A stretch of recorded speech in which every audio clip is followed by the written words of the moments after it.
වතුකම්කරුවන්ට ඔවුන්ගේ සේවයට සරිලන සාධාරණ දෛනික වේතනයක් හිමි යුතු යන අප රජයේ ස්ථාවරය. දැනට ගෙවනු ලබන දෛනික අවම වැටුප වන රුපියල් 1350 2026 ජනවාරි මාස සිට 1550 දක්වා වැඩි කිරීමට යෝජනා කරනවා. තවද රුපියල් 1550ක වැටුපට අමතරව රජය විසින් පැමිණීමේ දිරි දීමනාවක් ලෙස රුපියල් 200ක් ගෙවීමට යෝජනා කරනවා. සමාගමේ 1550ක් දෙනවා, රජයෙන් 200ක් දෙනවා, 1750ක වැටුපක් ලැබෙනවා. මෙතන ඉතාම පැහැදිලිව මේ ආණ්ඩුව කරලා තියෙන මේ රැවටීම සියලු දෙනාට කරලා තියෙන රැවටීම අපි හිතනවා මේ බරපතල රැවටීමක් හෙළිදරව් කර යුතු රැවටීමක්. ඒකට හේතුව මේ ඔක්කොම රවට්ටලා තියෙනවා. මේ තාක්ෂණිකව කරන්න එපා කියලා අපි ආණ්ඩුව කියනවා.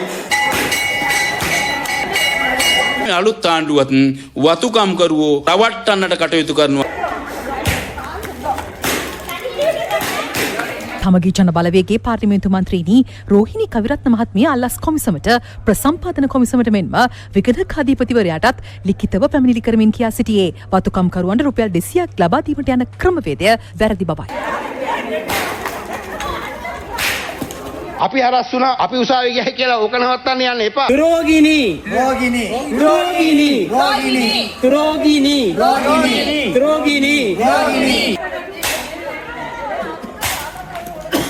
750 පඩි වැඩි කරන ජනාධිපතිතුමා දැන් ඒකට ඇවිල්ලා අපි සතුටට සමරනවා. එකක් ඒ අරෙන්ද මේ විපක්ෂය ඉන්නවනේ. විපක්ෂයට පුදුම අමාරුවක් තියෙන අපිට මේ රුපියල් 200ක් ආණ්ඩුවෙන් දෙනවා කියනවා. ඒක නැති කරන්න ඕනේ කියලා රෝහිණී කවිරත්න මොකද කෙනෙක් ඉන්නවනේ. එයාට මොනව පිස්සුවක් ඇවිලා දන්න. එයා කියලා මේ මොකද උසාවියේ නඩුවක් දාලා. ඒ සල්ලි දෙන්න එපායි කියලා අපිට. අපිත් ලංකාවේ පුරවැසියෝ තමයි. මේ රටේ මහ ජනතාවගේ බදු මුදල් පෞද්ගලික අංශයේ වැඩ කරන අයගේ වැඩ උපැටි කරන්න යොදා ගන්නවා. එතන අර්බුදයක් තියෙනවා. අපිත් මේ බදු ගෙවන බාණ්ඩාගාරයට අපිත් බඩු ගෙවලා තියෙනවා. ඔය වතුකම්කරුවන්ගෙන් වැටුප් වැඩි කිරීම රුපියල් මිලියන 5000. මාර වැඩක්. ඉතින් මේ මිනිස්සු දෙන රුපියල් 200 වැඩිපුරට අපි මොකටද රුපියල් අපි මේ රටේ ජනතාවගේ බදු සල්ලි දෙන්න අවශ්‍ය නැහැ.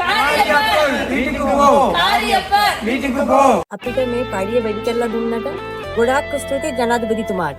අපිට 1750ක් අපිට ලබා දුන්නට අපි ගොඩක් සතුටු වෙනවා මේකෙන්. අපිට කවදාවත් මේම පඩියක් හම්බෙලා නැහැ. බොහොම ස්තුතියි.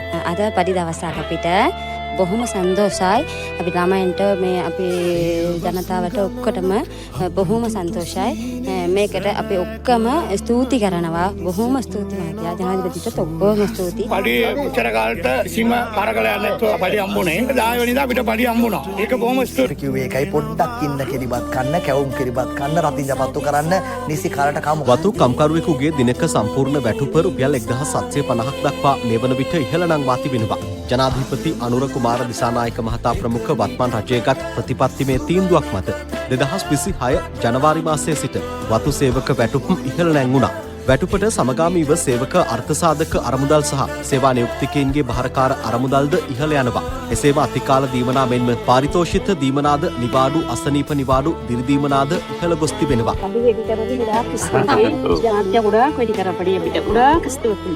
ඊට සතුටින් මහත්ය මේ වගේ අපි බලන්න අපිට ඉන්න සතුටින් කොයි මැදදී අපි බලන්න ආන්නේ සප් මේම උදව් කරන්න නෑ මහත්ය. අපිට මේ පඩි වැඩි කරලා දීපු එකට ගොඩාක් සාගිනි සෝගිනි තුරන් කරන්නට ලස්සන හෙට